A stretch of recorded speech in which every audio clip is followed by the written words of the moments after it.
oggi ho deciso te per la mia vita, malgrado i difetti tuoi, ti voglio bene. Quando ci siamo conosciuti, io non avrei creduto mai di innamorarmi così tanto, tanto.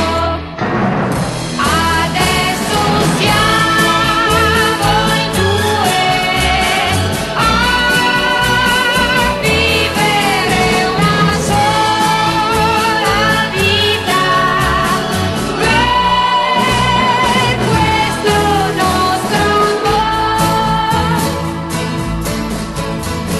Più passa il tempo e più